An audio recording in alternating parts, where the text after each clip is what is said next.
Welcome back to another episode of Our Community. I'm your host, local realtor Alfredo Diamond. We have an amazing show lined up for you today. We have a couple special guests in the building today. Indiana University Police Department's Therapy K-9 team. That's a mouthful. Officer Hannah Skiba, welcome. Thank you. And her partner, Honey, welcome today. Officer Skiba, tell us a little bit about yourself. So I'm an officer with the Indiana University Police Department. My first role is I'm a public information officer. And in September, my new title that got added was Therapy K-9 Handler. So I work in both capacities for Indiana University, and I work across the state, not just on our Bloomington campus, but for all 9 campuses across the state of Indiana. How did this come about? I mean, what made you decide on the role you have now? I mean, how'd that go? So, I mean, at IU, we're always kind of looking for what we can do better, what we can do to keep up with our law enforcement partners, within the Big Ten, kind of watching what they're doing to make sure that we're serving our community the best way we possibly can. One thing we saw is that departments were adding therapy canines to their departments and saw great success with them. So I put together a proposal and showed kind of the benefits that it could serve on our campuses. And with a little convincing, we ended up with Therapy K-9 Honey. Wow. Let's talk about it for a little bit. So just go right into it. So what are some of the benefits of having a canine therapy dog? Share that with us. Yeah, I mean, mental health on college campuses is at an all-time high. Our students are struggling. Our faculty and staff are really struggling. I think a lot of that is because of the pandemic, kind of coming off of that. But we knew we had to do something more to support them. And so most people love dogs, and animal-assisted therapy has a ton of research to back it up that shows how powerful having an animal on scene can be. So she can help reduce stress and anxiety and really help open up communication channels with somebody that we're trying to help. Okay. So we'll back up a second. So tell us about where you're from and how you got to where you are and things like that nature. So I originally grew up in Wisconsin, did my undergrad at the University of Wisconsin-Oshkosh in education. Okay. Found out that teaching was not for me. Went to grad school at Ball State, which is what brought me to Indiana. Okay. And from there, I really found my passion for law enforcement, specifically in a university setting. So I got hired on at IU in 2019. So we're about 5 years, 4.5 years, 5 years in. I love IU. I love our community. And it's been a super fulfilling career so far. I wouldn't want to be doing anything else, especially now that I have Honey. Yeah.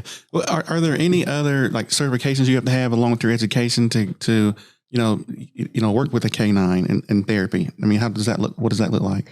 So Honey and I had to do a 40-hour school. We went to Florida, Brevard County, Florida, to do her certification.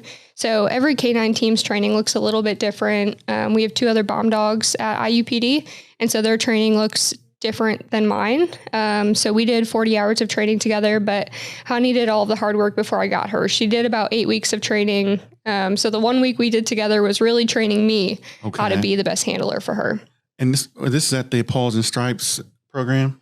Correct. Okay. So Paws and Stripes College in Brevard County, Florida, really unique program. We use them for a couple different reasons. The first being is that they rescue all of their dogs. So Honey was a rescue from a local shelter. She got to find a forever home with us. Another reason is that they use inmates at their local jail to help train the dogs. I read that last night. I thought that was pretty amazing. An incredible program. We got to meet the inmates who were working with these dogs, who taught her everything that she knew up until me getting there. So it was really powerful to see that they're learning job skills while they're serving out their sentence, and then taking those skills with them once they're released. So where and how did you meet Honey? How did that come about? So there was a matching process, kind of like speed dating almost. So Brevard County did a phone conversation with me, asked me about myself, my energy level, kind of what we would be using our therapy dog for. And from there, they matched me with Honey. They were like, this is going to be the best fit for your campus community. And they got it right. That's for sure. So what exactly does Honey do? Can you share that with me? Sure. So every day is kind of different for her, just like it is for any police officer. So some days we're out at community events, meeting new people. Other days we're at our CAPS office, so our counseling and psychological services, maybe meeting with group therapy. Some days we're responding to calls. So if there's an officer on scene that thinks a therapy dog could be helpful to help, de-escalate whatever call they're on, we join them on scene. So every day is a little bit different for us. So what type of training does an officer that's calling in have to recognize that honey is needed here in the situation? Yeah. So I go through kind of a briefing with our officers. I did that when we first got back of like, when are appropriate times to call honey to a scene. It's not always appropriate to have a dog on scene. But anytime we have like a victim or a witness of a crime who's really in emotional distress, they can reach out to that person or through conversation say, hey, would it be helpful to have our therapy canine team here to help support you? And from there, we really let that decision be made by whoever we're helping. Okay. We never want to escalate a situation by having a dog on scene. Not everybody is a dog person, and we know that. Yeah. But oftentimes it's super helpful. You're segueing right to a couple things. I'm kind of jumping around a little bit, but I'll come back to some things more about the connection with IU and whatnot. But so can you kind of walk me through the process? So what's a typical situation, and then how does honey respond? And can you walk us through that and try and get a visual? Sure. I can. One example that we've had. So we have a very populated campus down on the Bloomington campus. So a ton of pedestrians all over the place. And unfortunately, there are instances where pedestrians will get struck by vehicles. So one thing we had this fall semester, driver was driving, just simply did not see a pedestrian in the roadway and struck the pedestrian. Oh, wow. So Honey and I were called to scene, not for the person who was actually struck, but for the driver of the vehicle who was very shaken up about the situation. Absolutely. So after our officers kind of completed, their investigation, got everything kind of calmed down, she was able to help the driver get back to a state where they could safely drive their vehicle from the scene. She just interacted with them, got some puppy love, got some honey love, and she was able to calm down enough to go on with her day. Wow, that's amazing. So what is the connection with, so you work at IU, but Honey, and so what is the connection with them implementing in this program? What is there any motive other than what other universities are doing? How is it kind of fitting in with IU? IU, as a broad system, has been very supportive of our new role. We've been able to introduce her to multiple offices across the campus. And I think that's important to know is we're not just a resource for our police department, we're a resource for any university official across the system. So if we have a counselor that, they think a therapy dog could be helpful with the client that they're working with, we can be called in. If somebody out in the community thinks that they could use honey. So we've been working with our local prosecutor's office quite a bit. And we actually just supported a 10-year-old victim last week who was preparing for a deposition, stated that she may be interested in having a therapy dog with her through that process. And we were able to assist them too. So it's not just for us and our police department. It's so much bigger. So you're providing services for the entire community, not Correct. Just the university. Wow. So what kind of challenges are you faced with? You experienced any situations where you need help or support? What kind of challenges do you have, if any? Yeah, there are a few challenges that we've seen so far. It's just me and her. So that's a challenge in and of itself. With my role as the public information officer, I work statewide, so I do have the freedom to be traveling quite a bit. But we can't be everywhere all the time.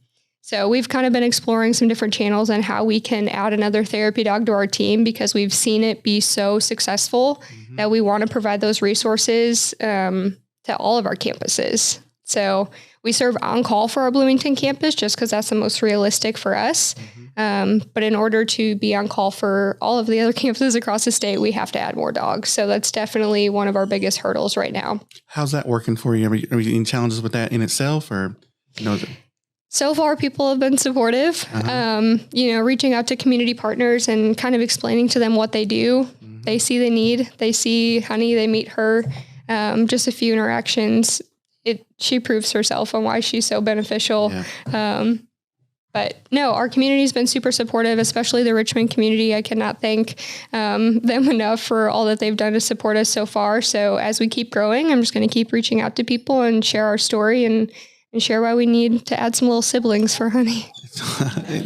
You can't lead me to the next question. I'm jumping around a little bit, but so if someone in our community, after seeing this podcast or hearing your story, wanted to help contribute to, bringing in another K-9, another officer, How would they go about donating or contributing to your cause?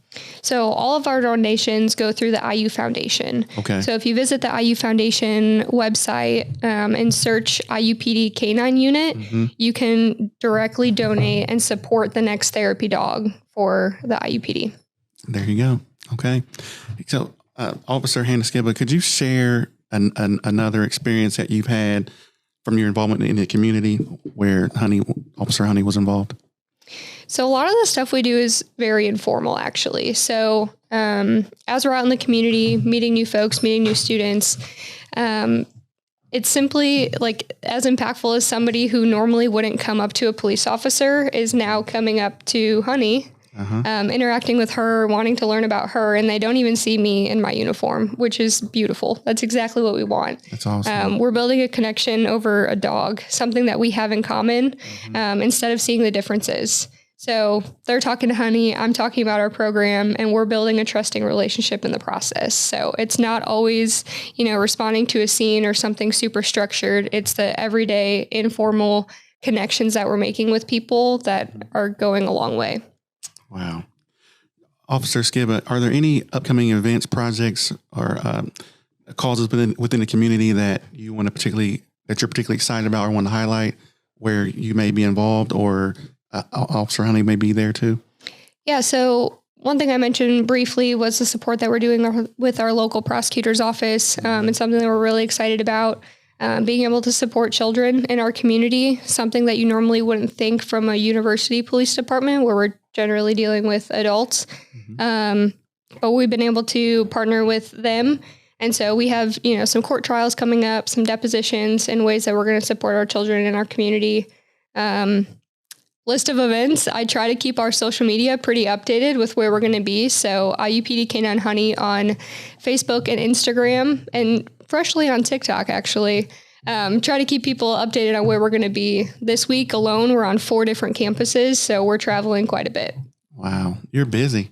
I'm busy. Yeah. She's busy. Yeah. She's a rock star, though. She keeps up. And my dog, Tig, he's going to be so jealous today. I just. Oh, you're going to be in trouble when you get home. Yeah, absolutely. He's something else. So is there anyone that you would like to give a shout out, family member, staff member, team member that you'd like to give a shout out to today? Oh, man.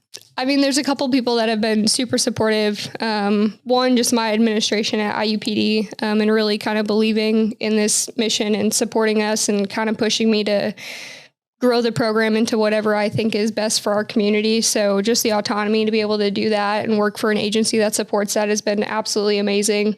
Justin Scheiben and the team at BNF Plastics here in Richmond has been a huge supporter so far, and I'm super grateful for their partnership and helping grow our program. Shout out Justin. Yeah, shout out Justin. No, our Richmond community has been amazing. And as we continue to spread our word and spread our mission, I'm just super thankful for everybody that kind of believes in what we're doing and can see the impact that it has. Officer Skibba, it's been a pleasure having you here. I can't thank you enough for making a 2-hour drive to come join us today. I wish you and Honey nothing but continued success and keep doing what you're doing. It's a beautiful thing. So I thank you. Thank you for having us. I appreciate it. Thank you.